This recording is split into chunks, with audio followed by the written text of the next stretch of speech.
functional. With all-in-one functionality, they need to be complex, and this creates a problem.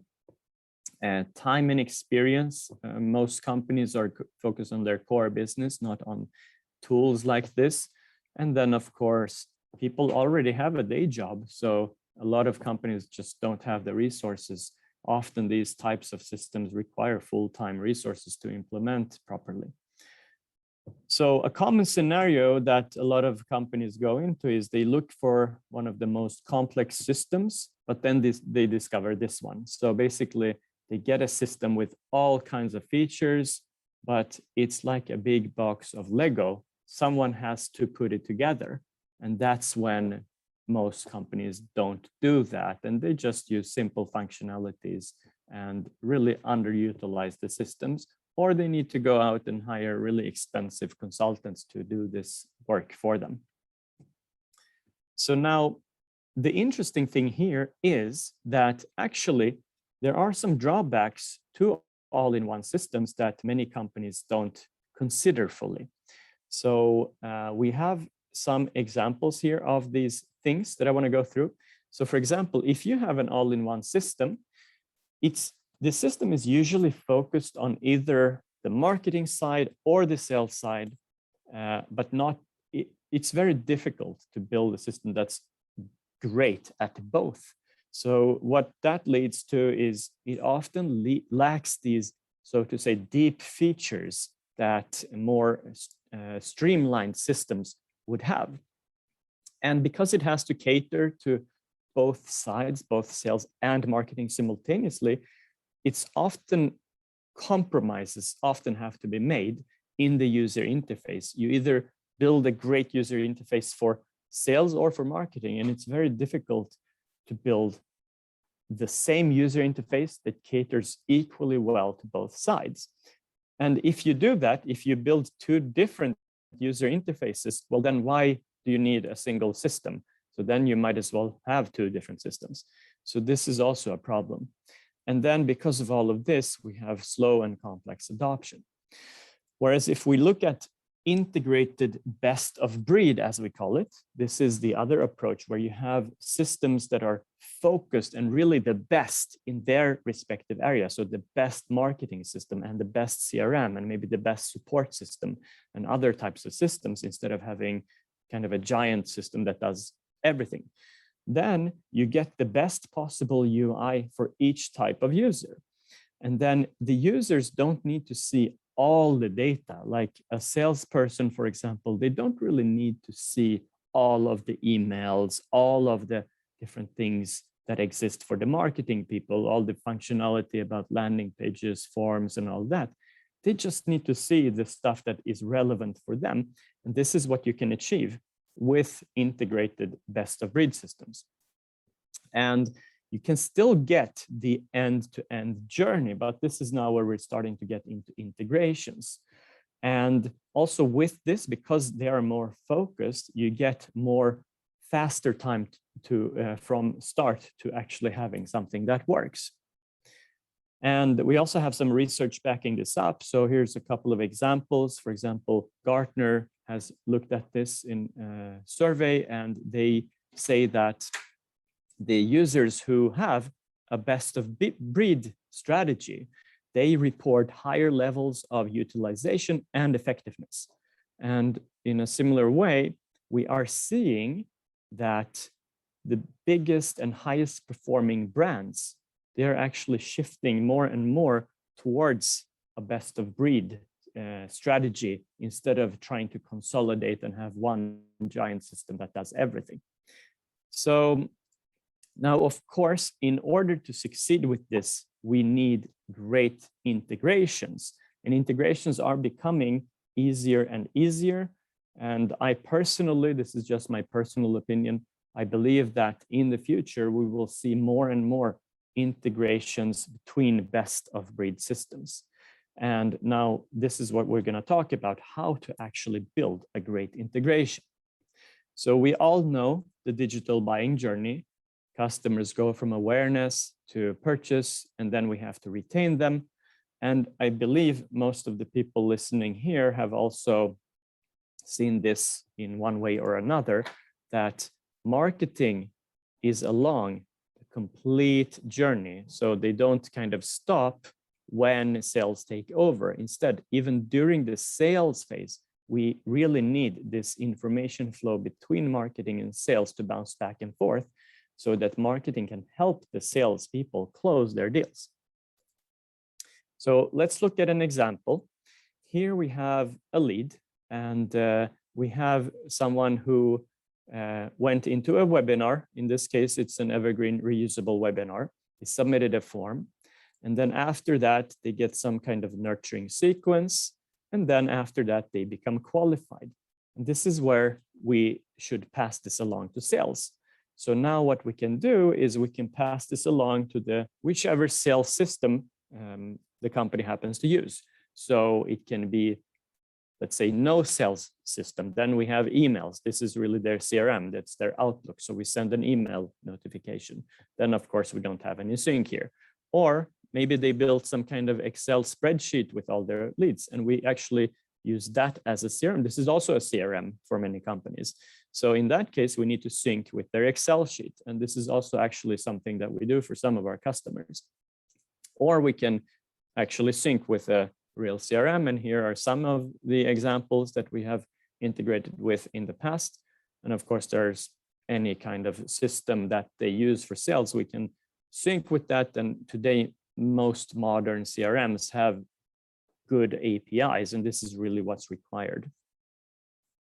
So now, if we look at this, we have to keep in mind that we don't just want to pass along leads to sales. Now, this is a mistake that marketers sometimes do, or organizations rather. They think that it's enough to simply pass along leads to sales, but that's not the case, because what we want to do is, after we created the lead through some articles and landing pages and nurturing sequences, and then we pass them along, but we also have to think about the information back from sales to marketing. And also we want to sync and nurture the contacts that sales add manually to the CRM. We want to have them also nurtured. So we have to pass the sales information back to marketing so they can also work on those. Now, how do you do this? So our standard recommended flow looks something like this. Now, this picture is going to seem a little bit complex, but I'll go through it one part at a time. So first, over here on the left side, we have the marketing side. And then on the right side, we have the sales side. So this is our standard kind of process map that we start from with all of our clients that we integrate their CRM systems. So if we start with the marketing part, we get leads from various sources, then we nurture them and qualify them. And then these leads can become either qualified or what we define as contact, which is leads that are not really sales. They are other types of contacts. It might be partners or something else, employees, etc. Or they become unqualified. So now most marketers, they simply pass along. And this is not really a sync in that case. It's more of a kind of push, let's say. So they kind of push qualified leads to sales and are measuring how many qualified leads they generated. And then they're satisfied until they notice this problem. They don't really know what's happening to their leads. So this is a very common problem. Sales says, hey, you're giving us really bad leads. And marketing says, well, we gave you great leads. What did you do with them? So we want to measure what actually happens with these leads. Are they even called? Are they taken? So our goal is full view of the life cycle, and not just in the sense of reporting, because that's just kind of vanity. You just want to see what happened and maybe even have someone to blame. But that's not our goal here. We want to action this information. So the information we get about leads that we pass over to sales, we want to use that information to create different actions, not just report on it. So if we go to the sales side now, they get the qualified leads, And now it's time for them to do a sales qualification. So we often recommend that this is a manual process. Of course, it can be automated, but at some point, some salesperson has to look at it. So at that point, we recommend that they have this kind of process where they either accept it or reject it, or they say it's good, but not yet ready. So we send it back to marketing. So if they get accepted, then they create an opportunity, and then they have a sales process, and then they put it as won or lost.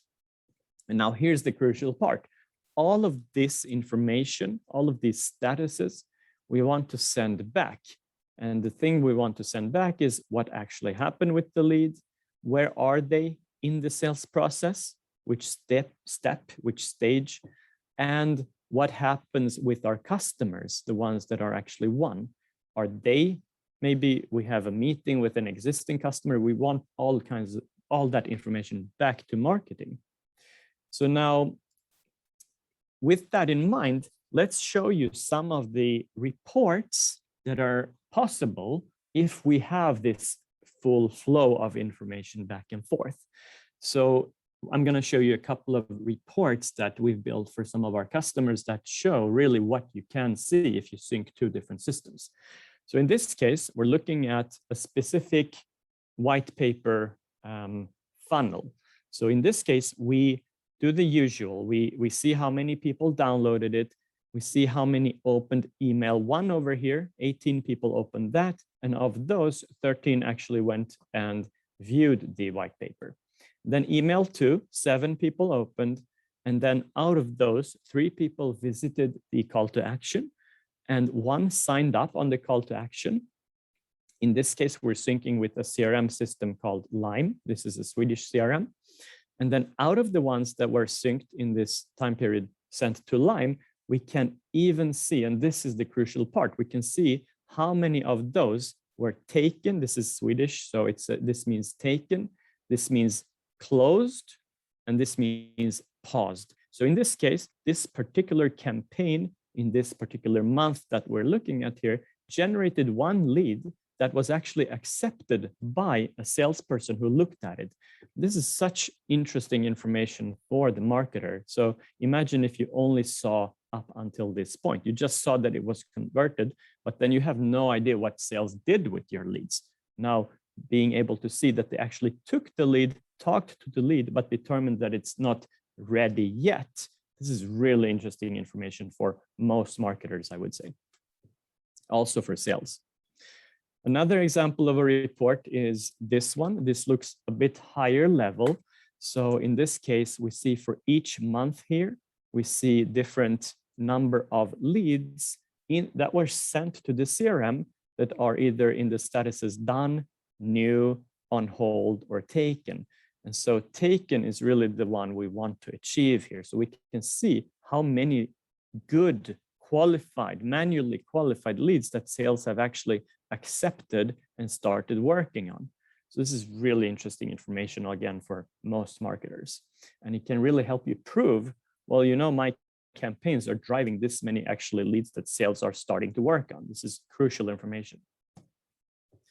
Here's basically, it's the same information, but in a more visual format. So again, we're looking at the different months.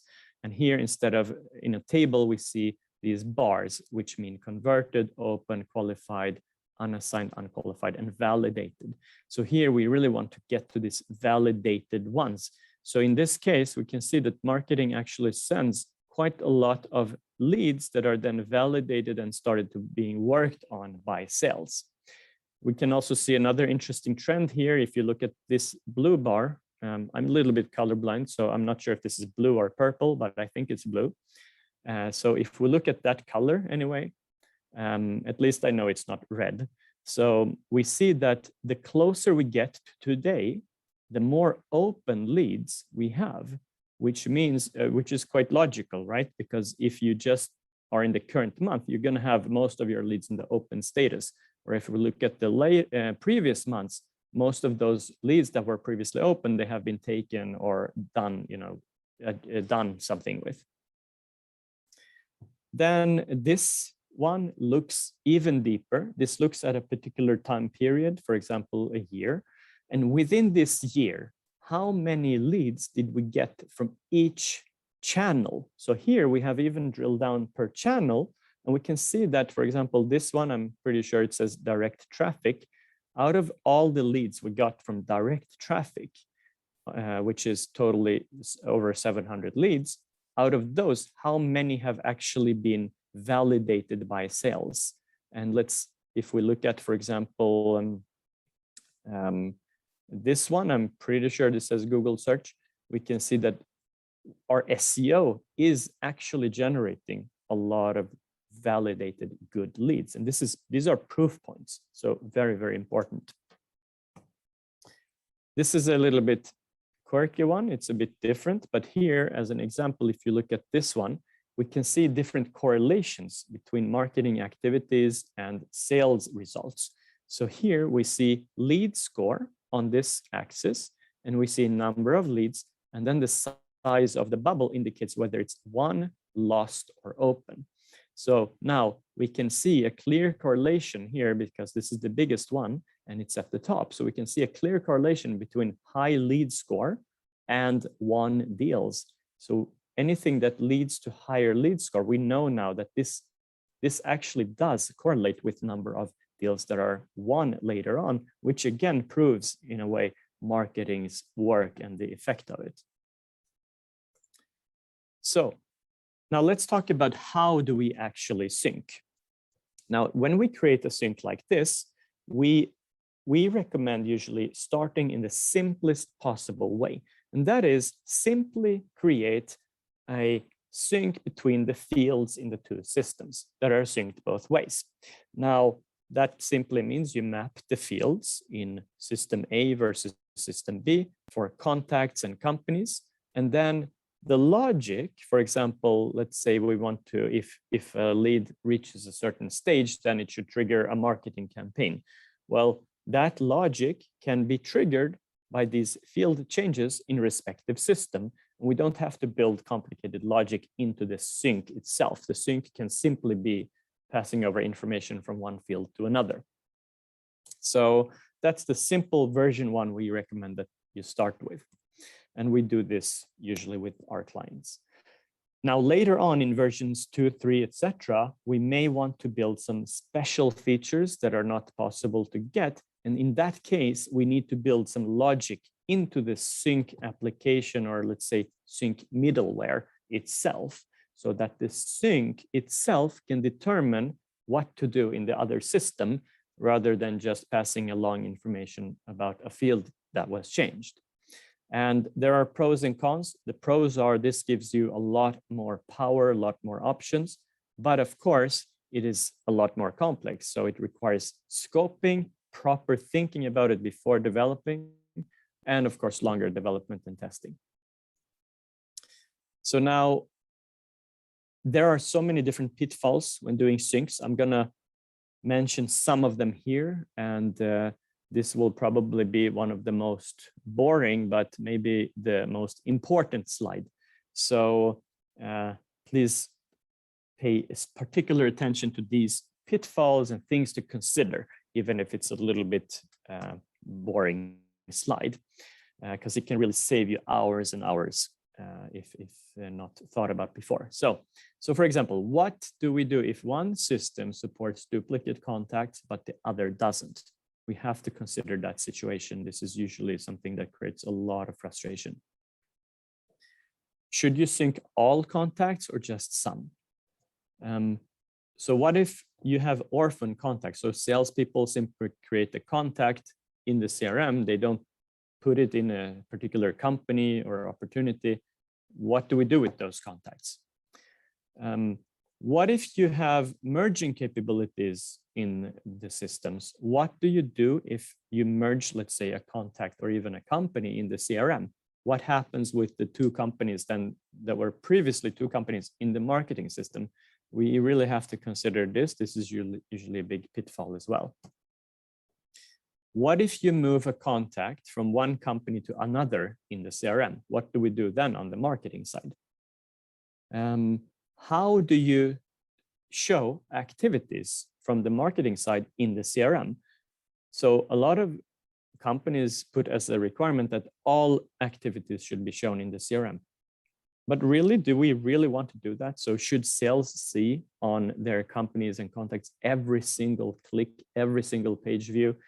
Depending on the UI of the CRM, this can get really, really messy. So maybe a better option is to only show important activities.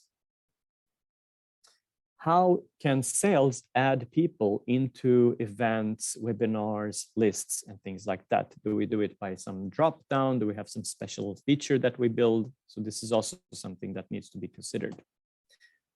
How do we notify sales? So for example, do we send an email notification? Which system does it? Does the marketing system send the email notification, or does the CRM system do it? Or do we simply switch a field, and then in the CRM, for example, we create a filtered view where we see all contacts with this field? These are the types of UI questions and usability questions to consider. And what about when you're going to start the sync? What about, for example, if you have thousands of already existing contacts? Do we have to sometimes be really careful so that we don't create a situation where we create a bunch of duplicates or overwrite some contacts in this case, or create some unexpected trigger that causes everyone to get an unexpected email? So these are some of the things to consider, and we have to scope properly to avoid cases like this. And we're going to get to how to actually, the process of building also a bit later in the slides, to do how do we scope and how do we actually build it. But on the other hand, the possibilities are almost endless. So basically, based on any kind of action, so we have actions such as people visiting a page, they show an interest in a particular product, maybe the salesperson tags them as interested in a certain product, they click an email, they are in a segment, they move to some stage in the CRM, or they have a score, and a lot of other types of activities. We can create actions. So we can edit some field, we can add to some list, we can invite to an event, we can update the CRM, we can create some kind of task or follow-up, and of course, a lot more. So some examples of how it can look in a CRM. So for example, here we're looking at a Swedish CRM, a partner of ours called Lime, and they show all the new leads in a tile here. And this is a very simple way for sales to go into their dashboard and check for new leads that they got. So this is one example. Another example here, we're looking at Pipedrive. And in Pipedrive, for example, we see all of the fields, they are synced. We have a link directly to the contact in funnel, but in case someone wants to research more, we can create a deal automatically, and we also create a form activity, or we can even create page visit activities or other types of activities to notify salespeople that their contacts did something. And then we have these activities here, and salespeople maybe have follow-up actions to do here on them. So those are some examples. Now, finally, I want to go through how do we actually build this sync, how the process of step-by-step process of building it. And we've done huge number of mistakes here, and every time we try to learn something from it. And we have written down some best practices that we today always follow. So main points, always, we have to scope. We can't just, even for simple syncs, we do scoping. There are so many unexpected things that come up in this scoping process. When you talk, it sounds perfect. Then you have to write it down. Then you discover, oops, okay, I didn't actually think about this particular situation. How do we handle that? So that's what scoping forces you to discover. Finally, number two, we all love coming up with ideas, but keep it simple. So it's a rule that we have. What business value does this contribute with? Is it really necessary? Are people really going to use it? Are they really going to use it, or do you just think they're going to use it? And can we push it to version 2 or version 3? Do we really have to do it in version 1? So we recommend doing very, very simple setups in the first versions, because that allows you to learn and see what you actually need. And then based on those actual needs, we can do a much better version 2 than if we had done everything at once. And then it's really, really important to document this, because we forget, people leave, and of course training the users. So really important to document, although it can feel like really, really boring stuff. It's gonna save so much time in the end if you have good documentation. So here's really what we expect. And then what actually happens is, so if we thought that we're going to launch it, this is actually from a real life example that we have here. We thought we would be launched comfortably by September, but then we were launching in actually February by fixing all of the unexpected issues. And this is one of the examples that we learned a lot from. This is from an internal presentation actually that our project manager did for everyone here at Funnel, but internally based on one of our earlier syncs where we learned so much, and based on this we've changed our processes. And we, in this case, for example, we didn't do proper scoping, and we didn't do proper we did testing, but we didn't document all of the test cases that we could think of. So that's the other thing here.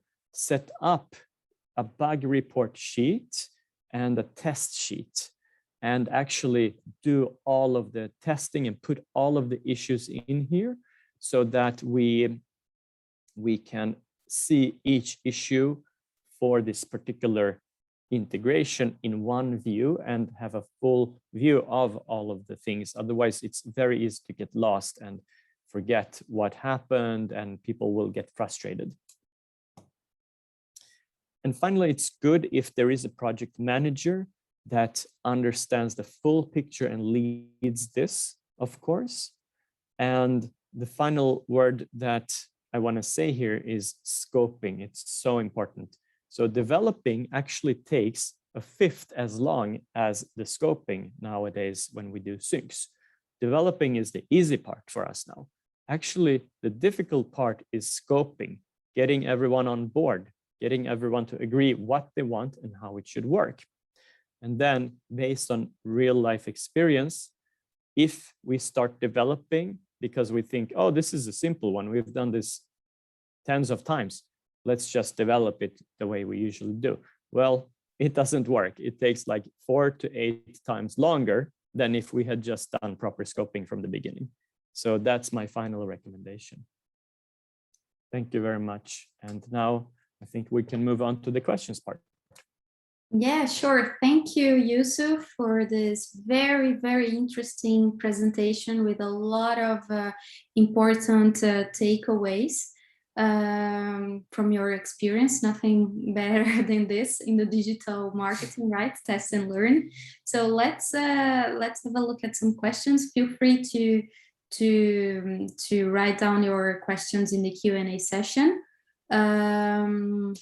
And the first one that we have is that how should I qualify the leads? Is there a specific criteria I should use? So what we usually recommend is that for companies who are starting out and don't have, you know, tens or hundreds of leads, put every lead as qualified, every new lead you get as qualified, because that allows you to learn, and then from there start setting more and more strict criteria.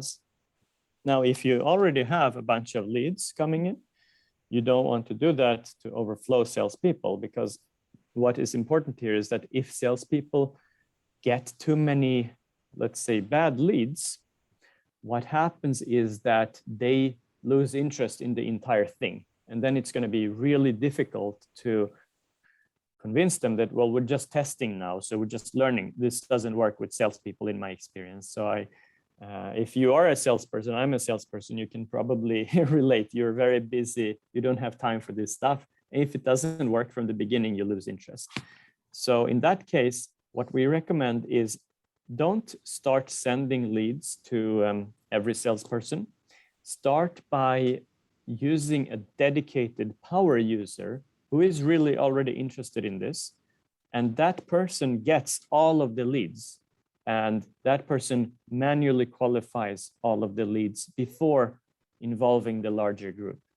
And how, what kind of qualification criteria? Well, that is very different for each company, but really the overall thing you should be looking at in our experience is what indicates an intent, a buying intent from a user.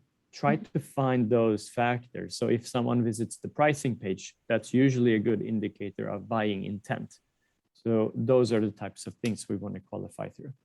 And maybe look into the actual customers and see what they did in the past and try to understand the process backwards. Exactly. Okay. Yeah. And we have a second question here, but the participant is anonymous. So how would you recommend to do a good and complete scoping? How? Well, we have what we have. Okay, so I guess there's no harm in actually showing you one of our examples. Do you mind if I do that, Carol? No, not at all. Go ahead. Yeah. So we can show you our scoping document template so you see a real example here. So I'll just need 30 seconds to bring it up.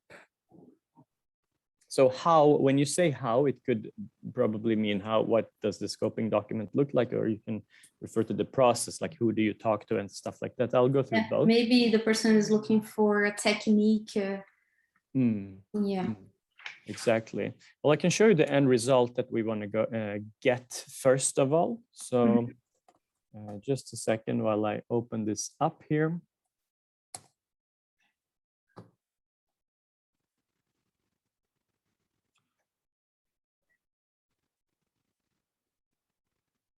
And in the meantime, we also have another question from Indar. Is it possible to synchronize opportunity records, its stages and activities to marketing automation?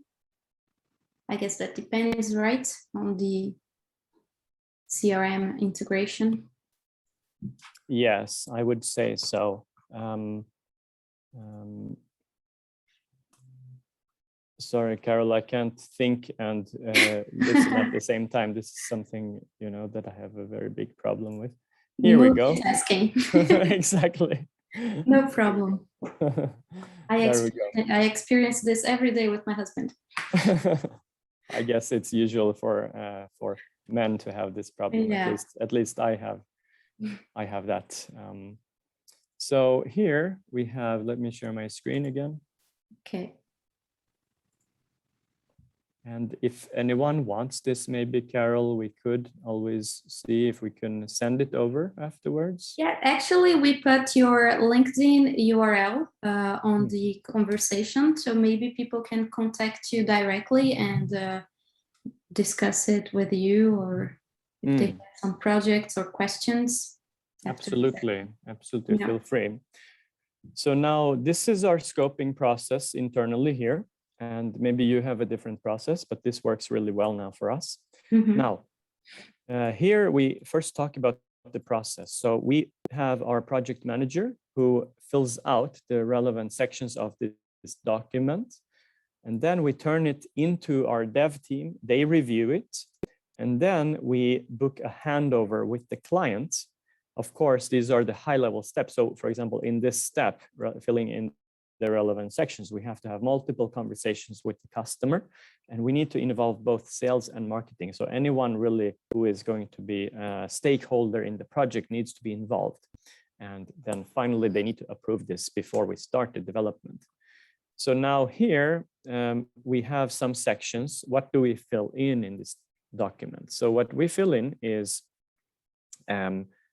description. So description, what's the outcome of this project? How will the process look for the client when the sync is ready and in place? How does it compare with today? So these kinds of questions, kind of a high-level description of what we are trying to do. Then we need to summarize the goals so that, and the purpose of this part is really that we don't want to over-engineer. We don't want to develop things that do not accomplish the goals, the business goals. Then we go to requirements, high-level requirements. Maybe we show some example screenshots. We also need to put in place limitations. And then we put information like how will the client use the system, the full kind of integrated system. So we have to put a step-by-step process. A salesperson goes here, does this, does that when they get a new lead, for example. And then we have low-level details, data structures, and other things that the devs need. Then we have an expected cost, and then we have some final notes. This is like a versioning. Again, this thing I mentioned about doing it in versions. So we have this even in a template form so that we always keep this in mind. So this is an example of a scoping document, and this just the process of filling this in, having all these conversations, avoid so many mistakes later on. And maybe most importantly, it avoids putting your developers into the hospital for basically becoming crazy because they get so many change requests. So that's to say, if nothing, this is to save your developers from the mental hospital. Yeah, okay, that's a great overview. Yeah, thank you for this. And talking about the scope of defining this process and the synchronization, how do you think, and at which extent do you think that the sales team should be implicated in this process? Should they be trained? Should they give their opinion on what should be synced and when? How do you communicate with them, and how much they are a part of this process, if they are? Well, the salespeople are going to be the ultimate users. So they are definitely stakeholders. And here we have different philosophies in different companies. Our philosophy is that any type of person who is affected should be part of the process, of course, within reason. So if you have hundreds of salespeople, it's not possible to talk to all 100. But they should be involved to the degree that they will be affected by it. And in this case, it's pretty high. And the people who actually do the job, in our view, usually have the most information, actually. They have information about what makes it easy for them, what makes it hard for them, what are the problems that management maybe aren't seeing, but they experience every day. So they should be involved, in our opinion, in every step of the way. Mm-hmm. Okay. I see.